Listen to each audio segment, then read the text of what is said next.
everybody, and welcome to this month's webinar. We have a very interesting topic, and so not to waste much of our time, I'll be inviting our guest speaker for today in person of Ms. Adaku Ekwueme, who is the COO and co-founder at SUBA Capital. Hi everyone, happy Saturday. Happy last Saturday in the month of May. It's been an interesting month and very amazing series in this webinar this quarter. I want to thank you to all the members of team that made this possible. And today we want to talk about building financial systems that last. I don't think I need an introduction. Sam has done the introduction, and I think I also have something written on the slide. Right? So straight into business. We are talking about building financial systems that last. All of us know one or two persons who has worked for 35 years. That is the standard that is required, like their active years. You work for 35 years, you are supposed to retire after 35 years. But these people cannot retire. Also, we have seen cases of people who come into wealth. They stumble into huge sums of money, but after 3 years, they are back in poverty or back in penury. I mean, I don't need to tell you, but we had one interesting case that was trending recently, and the person said, "Oh, when I had the money, nobody told me this, nobody told me that." And that's one of the dangers of not having systems. All of these things I have spoken about, the major problem there is not money. It is not a money problem. You have an income, but it doesn't have a roadmap. There is no instruction on what that money is supposed to do for you. And so, because there is no structure, there is no information, there is no instruction for your money to follow, the money does what? It disappears. You will spend 35 years working, you cannot retire. When you no longer have the strength to do active work, you now have to start depending on others. That's where some people are depending on their children. Some people are depending on government policies. For example, in third world countries like Nigeria, that is unreliable. And then you begin to talk about the good yesteryears. It is not a money problem. It is a system problem. The basic foundation that many people lack is that there is no instruction, no job for all of your money. Every single naira that you make must have a job. Without defined roles, your money is simply for consumption. It does not show any form of progress.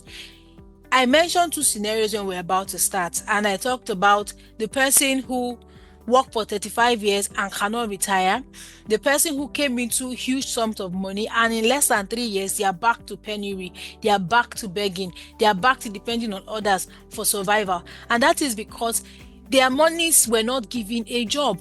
So every money or every income that you make, right, must have a job. It must have a job description. It's a repeatable structure that governs how money flows in, how it moves, how it multiplies, and is protected.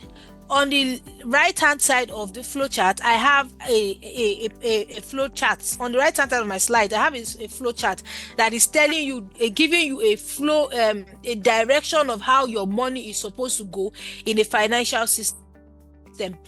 This is system. If you take out any aspect of this, any part of this system, it breaks down completely. We have the income engine. The income is the channel, the source, right? Without an income, you cannot have any of these things. You have income, you have allocation, you have storage, you have growth, you have risk protection, and then you have a feedback loop.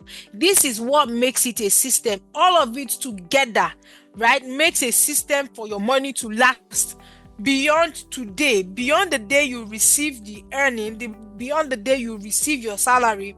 This system is what makes sure that money it lives beyond your immediate, that end of month, that end of week, that's 1 week when you're receiving your salary. Some of us have received our salaries today, but we only have the income. Every other thing is missing. Or maybe you have income and then you have growth, but you don't have allocation, you don't have storage, you don't have risk protection, you do not have a feedback loop. Your system will not last. It will break down before long. I think I have a slide where we'll talk about why some of these financial systems that we set up do not last.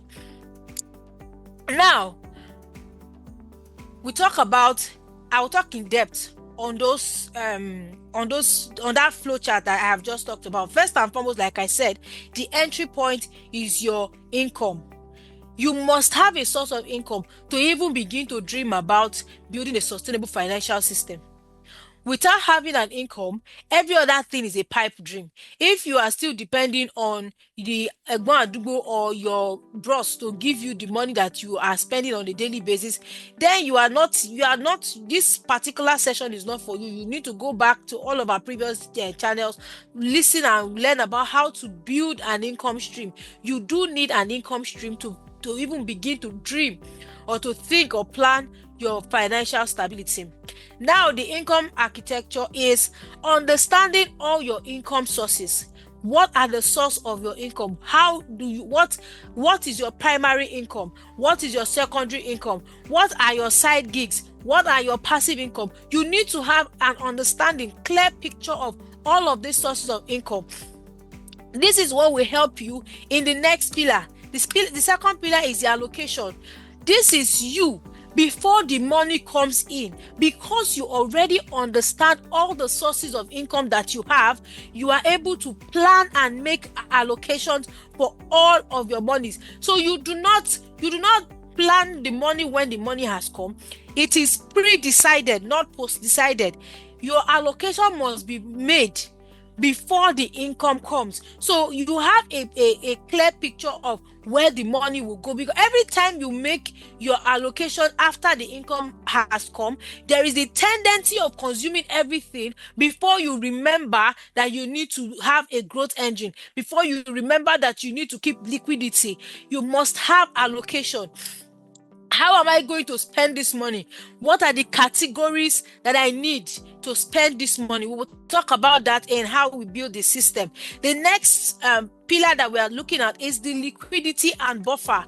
I have seen so many people trying to build financial prosperity, financial independence, and then they want to kick away emergency funds. You cannot build financial sustainability, financial independence, financial freedom, whatever the name is, without having a liquidity or buffer. You must have an emergency fund. What is the difference, the buffer, the shock absorber between your financial prosperity and perpetual poverty is having an emergency fund. The emergency fund is what helps you to absorb immediate shockers, immediate emergencies, just like this, like the name is called, emergency fund. Where are you going to get that quick liquidity when you have an issue? God forbid you have car troubles. God forbid you have a leaking roof. God forbid you have medical emergencies. You will return back to stage one and you will continue to struggle. So that is why liquidity and buffer is a very, very important part of your financial stability, your financial system. And the one that will ensure that you have perpetual, that would ensure that you don't have to continue to work for money, is your growth engine. Your growth engine.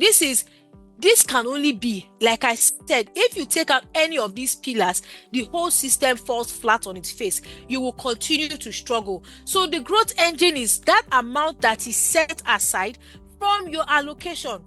This is the amount that I will invest. This is the amount that I will save.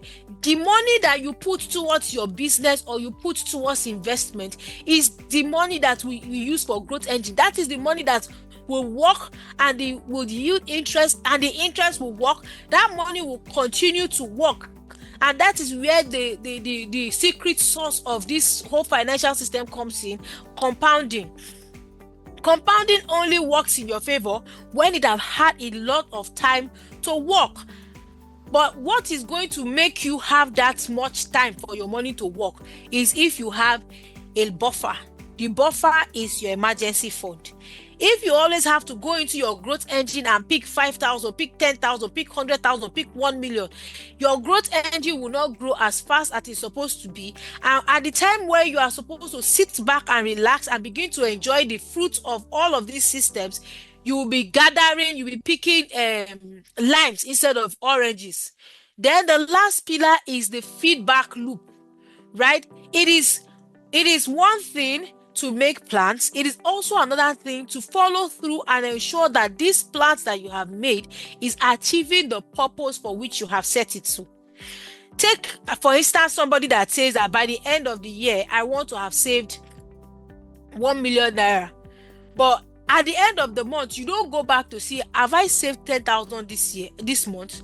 You are not going back to check how much have I contributed. What are the things that I have done that I shouldn't have done? Where did I spend money I shouldn't have spent? Your review, feedback loop is you comparing the amount that you put for allocation, the amount that you budgeted, the amount that you planned for the different areas of your life, and how much you have spent in those areas. You compare them vis-a-vis each other. That will tell you if you are on the right track, if you need to rework your plan, if you need to reinvest, if you need to put some more money somewhere else. You need to compare your budget and your expenses. Like I said, these 5 pillars, if any one of it is taken out, the whole system will fall flat on its face. Now, I said I was going to talk about why most of this financial system fails. Many people they think they are building a financial system, but they are not building they are banking on luck. They build on emotion. There is no structure. Your salary comes in, you take in your salary, you just blindly put 5,000 naira for data, 5,000 naira for transportation. And then somebody's calling you and say, oh, I need 10,000 naira. You just do it like that. You now say, oh, you should need 2,000 naira. You now save 2,000 naira. You are doing it based off of emotion. Oh, today, the total money I received 150,000 naira. So therefore, I should be able to save 100,000. You save 100,000 today. Next month, you say, oh, I receive only 100,000 naira. I don't know if I'll be able to save. You don't save next month. You are building on emotion, and that is one of the reasons why your financial system will fail. Because if you are depending on your emotion, it is no longer a system, it is now a wish. Number 2 reason why your financial system will fail is that there is no separation between your business, your personal income, all the monies that you have planned for your investments, for growth. I think Mr. Silas talked about this extensively in the last webinar that we had. There has to be separation of accounts. You cannot lump all the monies together. Lumping all the monies together will defeat the purpose. Just imagine that I have one account, and in that one account, I save my money. In that same account, I am also going to reach and solve all the other problems that I have dedicated money to solving. What happens is that before long, you dip your hand into your savings. And when you are dipping your hand into your savings or dipping your hand into your investment, that money that is supposed to be meant for your buffer, the day you need it for something else, it is not available. Or the money that's even supposed to be working for your future, it no longer has the time to work, because today you borrow it, you return it tomorrow, next tomorrow you borrow it. There's no time for compounding to take place. Another reason why your financial system will fail is overcomplicated tools. These days, where we have too much knowledge, everybody is selling financial education with different tools and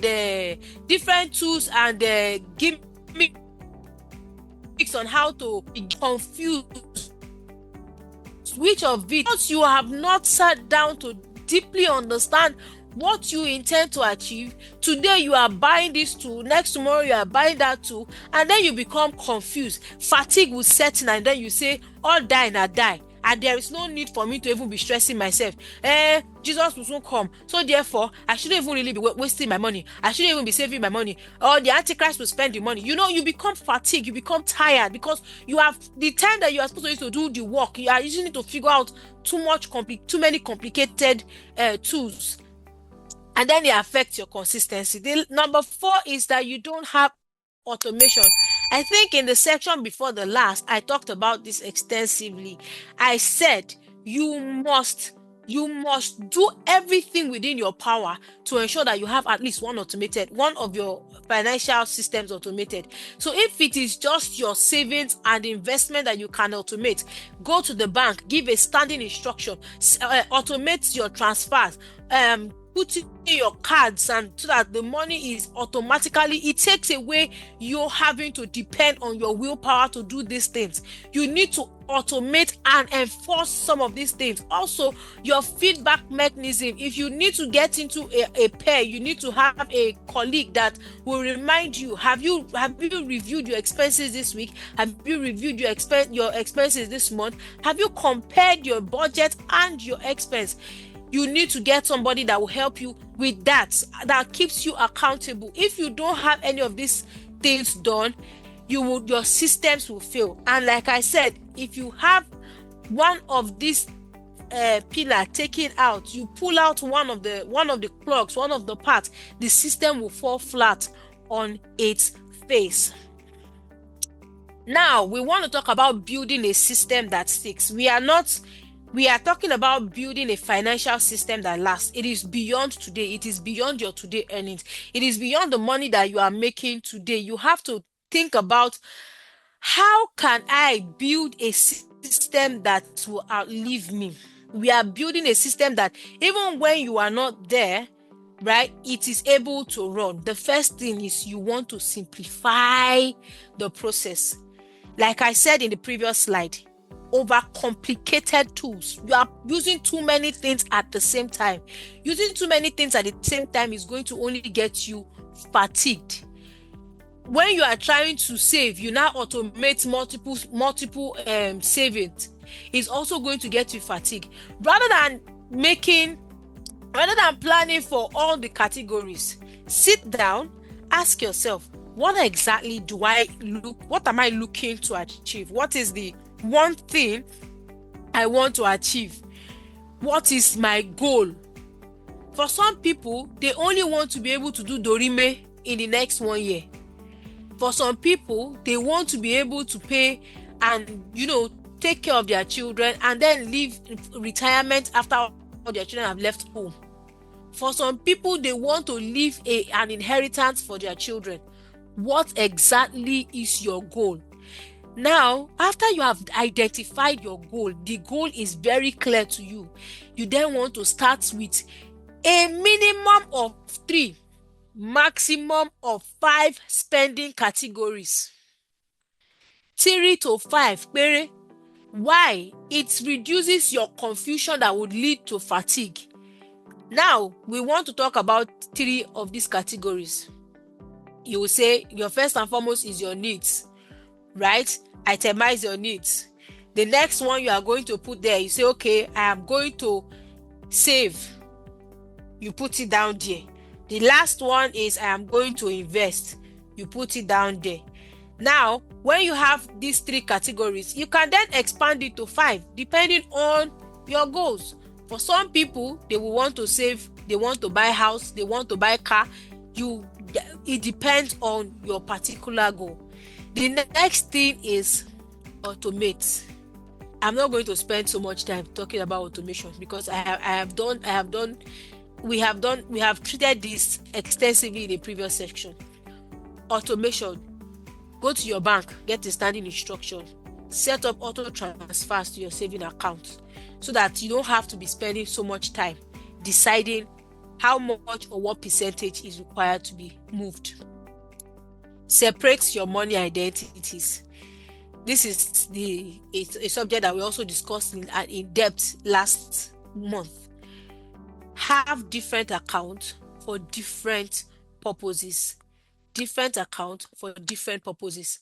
The account that is meant for spending should be strictly for spending.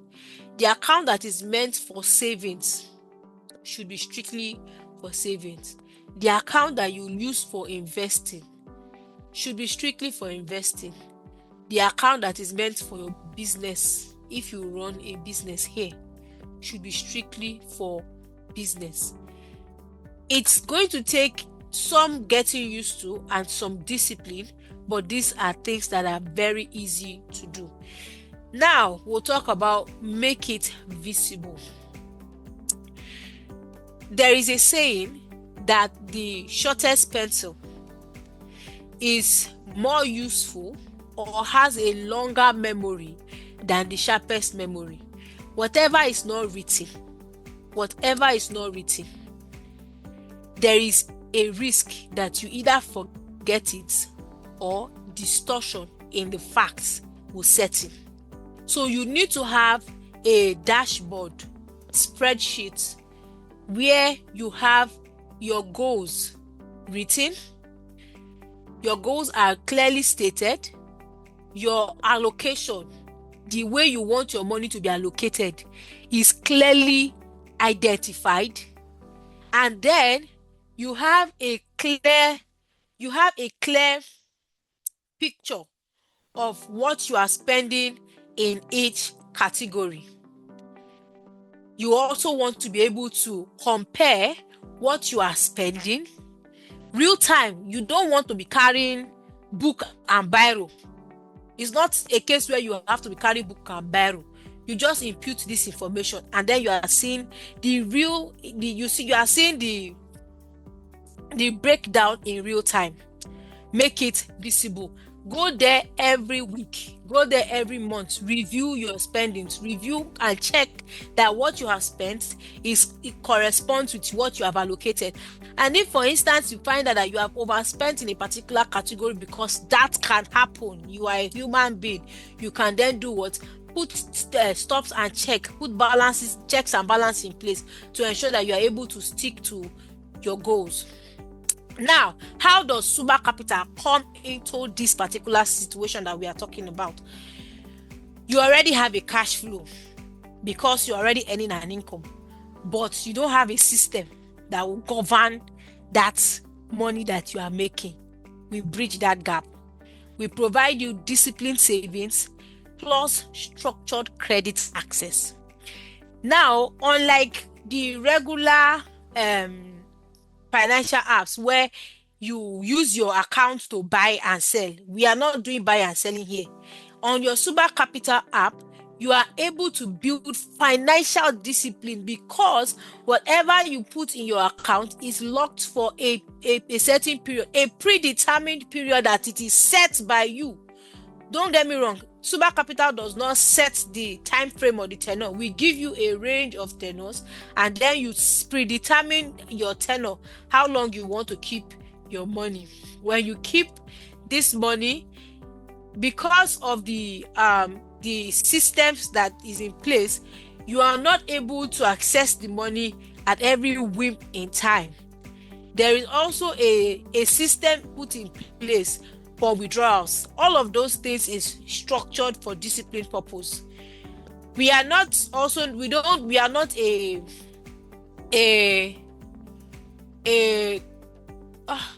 the word? You have a question for me? Do you have a question for me, Mr. Sam?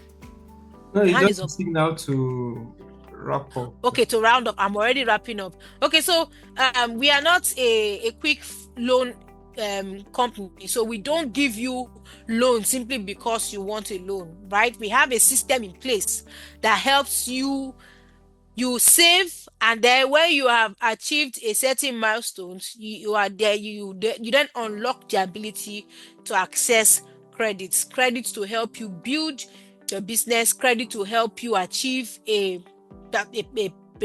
pressing financial need. But you don't have to go into your investment to borrow money. Remember, like I said, your investment is your growth engine. So credit can also stand in as your buffer.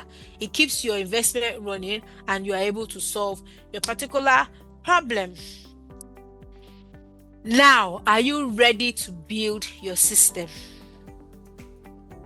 Are you ready to build that system that will last beyond today? Join thousands of Nigerians who are building structured financial futures with SUBA Capital. To get started, go on to app.subacapital.co, sign up, create an account, complete your KYC, and you have access to the dashboard. On SUBA Capital, you can save, you can invest, you can access loans, all of these things in one place. Remember, if you do not have a structure in place that helps you to move your money through all the systems that we have talked about, you are only wishing. You are not building a system. Thank you.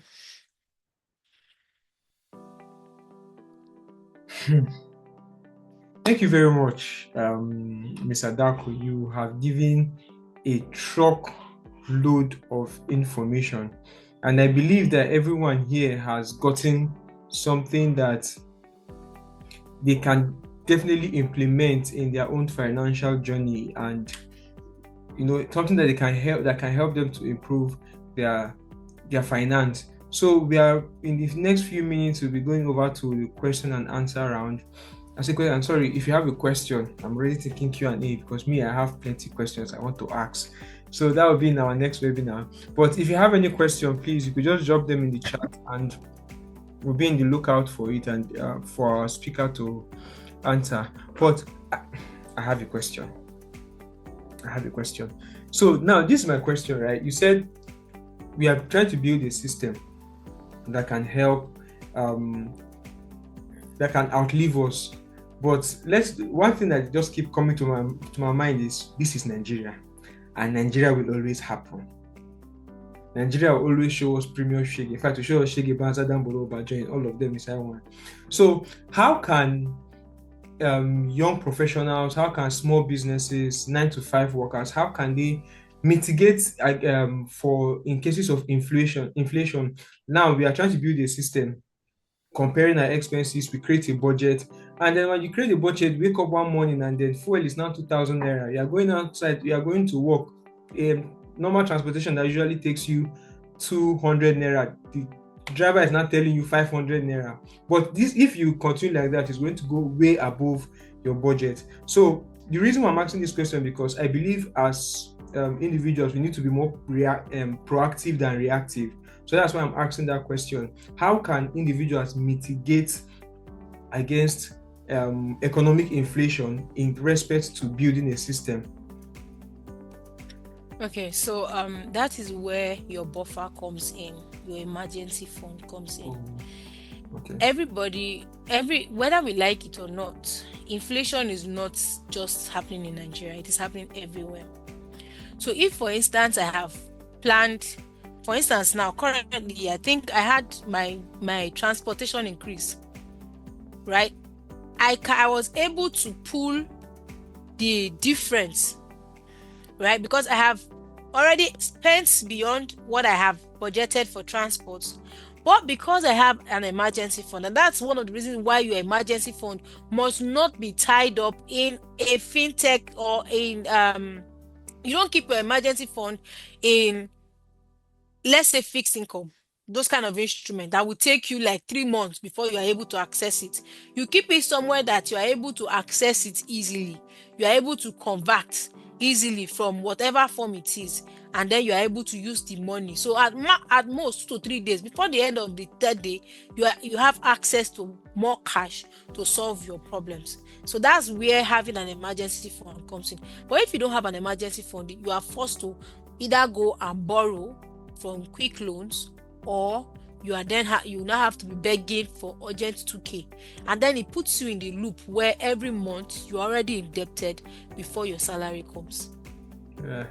Okay, yeah. I think that makes sense, because that's a lot of challenge a lot of us face. So from what you said, I think I got 2 things. First, build an emergency fund, and also ensure that the emergency fund you're building is not in an instrument that is hard to access, so you can easily access it to buffer. So if we keep removing the emergency fund and the emergency fund now finish, it won't finish. It's an emergency fund. So what happens is, you already have the pots of emergency fund, right?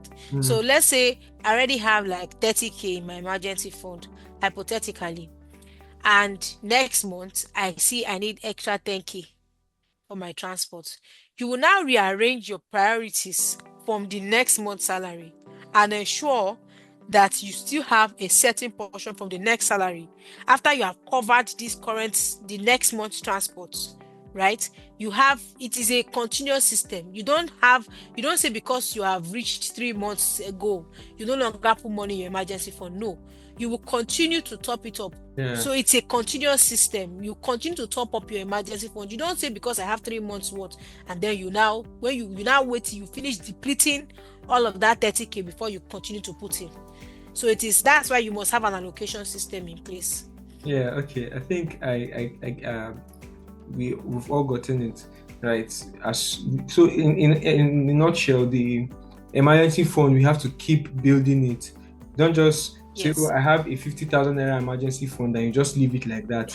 And so as time keep going, even if there's no emergency, keep building it for when the emergency is going to come. All right.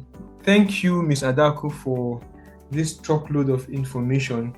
Thank you for having me.